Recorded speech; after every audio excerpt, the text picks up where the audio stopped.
I'd like to address how we got here, and Mr. Lazat would like to address what our feelings are on the warrant articles. Thank you, Mr. Chairman, for calling this meeting, and thank all of you for attending. If I had received these two letters in a timely manner, I feel that we would not be sitting here right now. At your last meeting, at which I made a presentation, marks my second time that I've come before you and made false assertions. Each time I have checked with the town administrator prior to the meeting. Each time the information I have received has led me to make statements that are not accurate. Before the February 16th meeting, I contacted the town administrator to confirm information that I had received. When I was told that a petition with 25 signatures could be placed on the warrant to abolish the police commission. I made that statement here, and it was not true. After the meeting, after speaking with Mr. Buckley on 2/24/11, I realized that a petition to elect the chief was not viable. I decided to approach the council and to request a warrant article. On March 3rd, I contacted Chairman Gahara, who agreed to put me on the agenda of the 3/9/11 meeting. I realized that this was the last scheduled meeting before the warrant would be posted. That same day, I sent the town administrator the 3 proposals that were presented to you.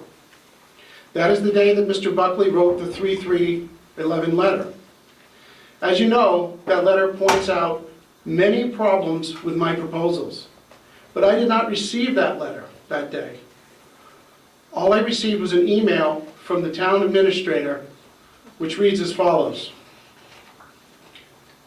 We have added your proposed warrant articles under new business on the March 11th meeting. There are problems with the date you requested to change the warrant article due to recount time periods, etc. And this can be addressed at the meeting if the council decides to move forth on your warrant articles. Carol Granfield. So as Todd and I prepared and delivered the presentation, we believe that the only legal issue was the date, which could be fixed. When Mrs. Van Scoy asked the question after our presentation, it was expected and it was answered. What we did not know is that you were all looking at a whole page of other reasons that our proposal was destined to fail. Had I received Mr. Buckley's 3/3/11 letter on the 3rd or the 4th, I would not have given the presentation that you saw that night. To further complicate the situation, I read a quote from Mr. Buckley's letter in the Friday, March 11th edition of the Union Leader.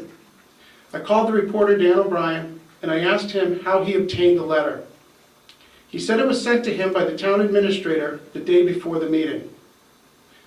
I obtained the letter per request of Evelyn Horn, but later that was called an error and the letter was refused to Todd, claiming lawyer-client privilege. I requested the 225 letter from Mr. Buckley. That letter, I was told the same thing, lawyer-client privilege. It was at this point that I contacted Chairman Gahara and asked for this meeting. I realize that information that you obtained from your town attorney regarding litigation and such matters is confidential. The information in the 225 and 3/3 letters, as you can see, is providing information on the process to bring a warrant forward in Hooksett. The fact that this information was withheld and misinformation was offered concerns me deeply. I am not before you as an adversary. I am here as a citizen of Hooksett, trying to bring forth an idea within the complicated rules that we are governed by. It is my opinion that this process has been hindered and obstructed by the town administrator. Thank you.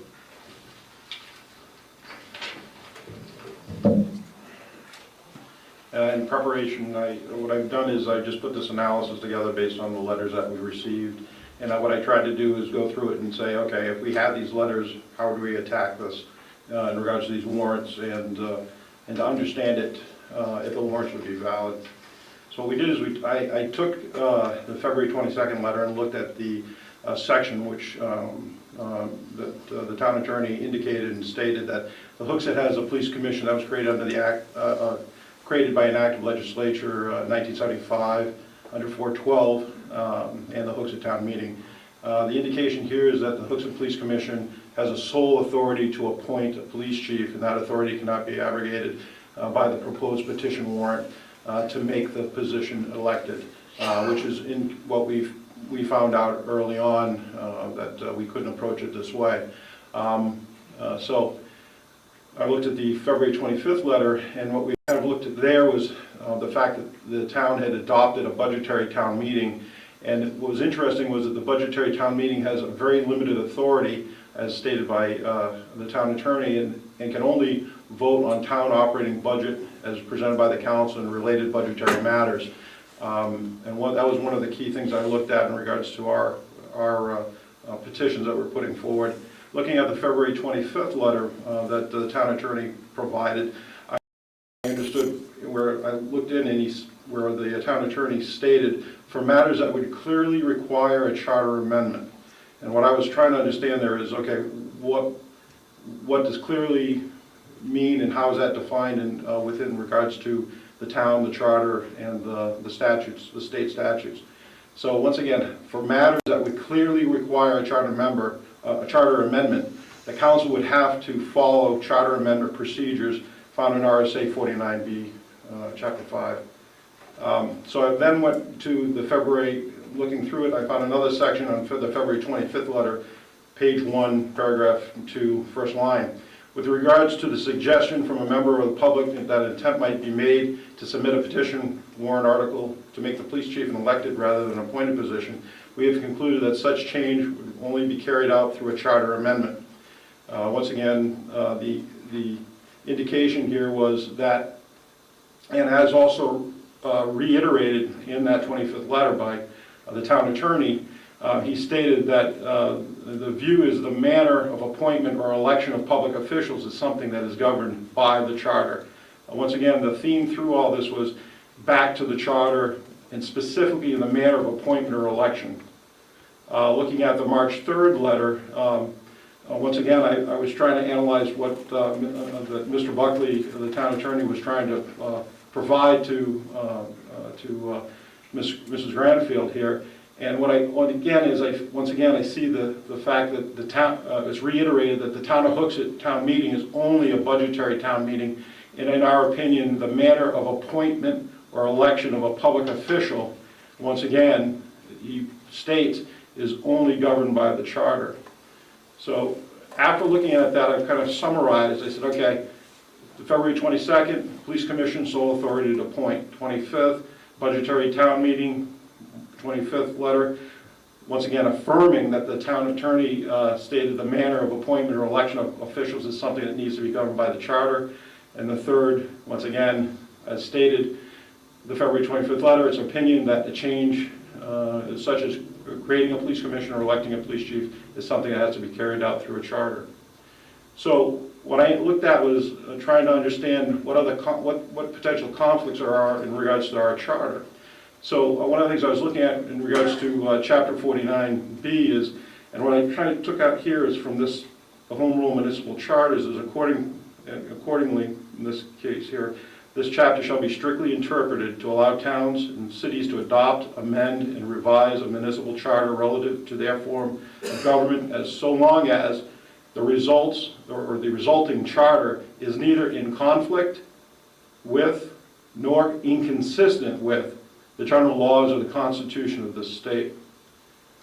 So what I try to do is say, well, what kind of problems do we have? And one of the things I found in the February 25th letter is that the town attorney once again stated there clearly is a conflict between the language of the Hooksett Charter in light of the application of the official ballot law and the necessity for 2 sessions of the town meeting. Now, the only reason I'm highlighting this is what we've seen here is that when we were working with Dave took the point in regards to dealing with Mrs. Granfield in regards to finding a pathway and for us to exercise our right to bring laws and vote.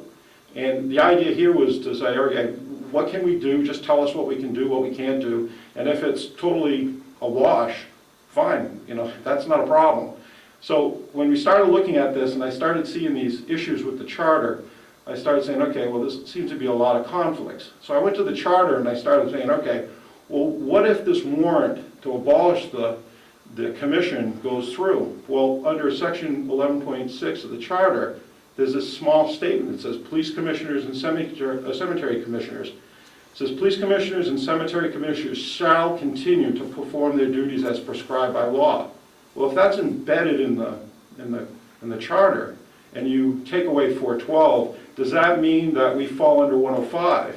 And even if that thing goes through, does that mean that the commissioners could just come to work the next day and say, hey, no problem, we're just going to operate now on 105?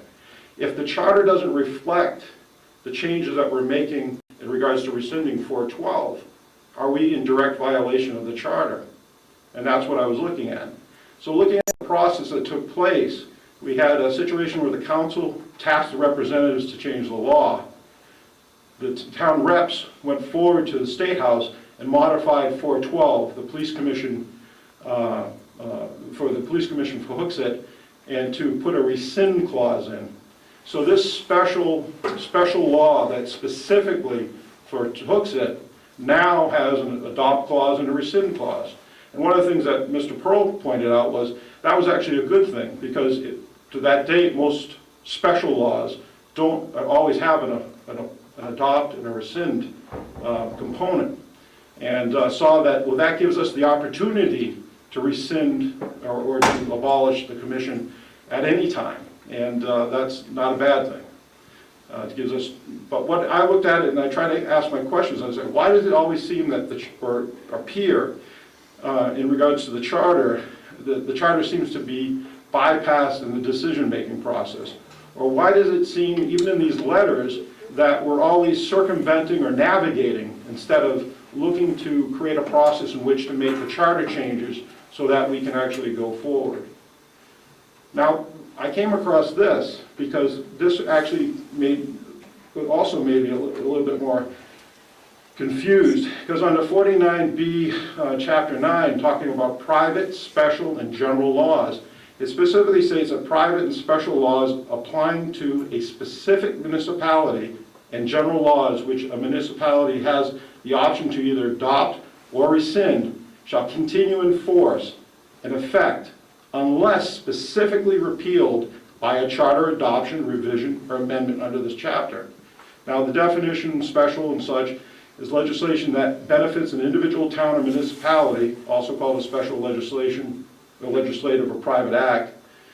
And once again, I went back to the fact that in looking at the February 22nd letter, that the town council specifically stated that Hooksett falls under a special law, chapter 412.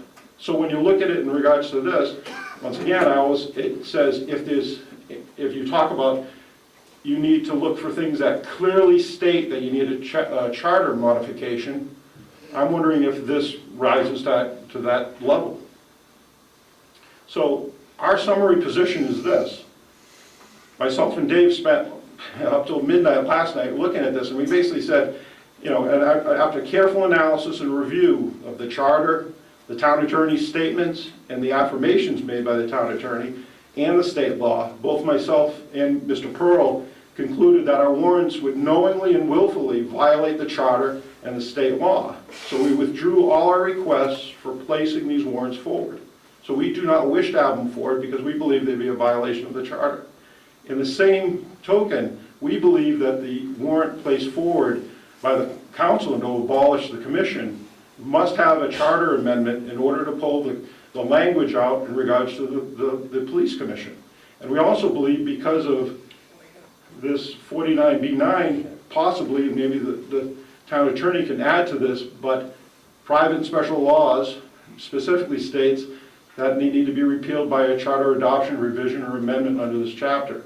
Now, we could be misinterpreting this, and that's possible. We're not attorneys, but once again, it brings a lot of information forward, when we're thinking about this. And one of the things to remember in regards to liabilities to town council members is in section 1010 of violations and penalties, all willful violations of the provisions of this charter, unless otherwise provided, are declared to be misdemeanors. So, once again, I don't know if these laws apply. That's up to you. It's up to council. But I think that we need to follow the law and follow the charter, and I think the town council is obligated to remove the warrant to abolish the police commission until appropriate charter amendments are made. Thank you. Well, thank you.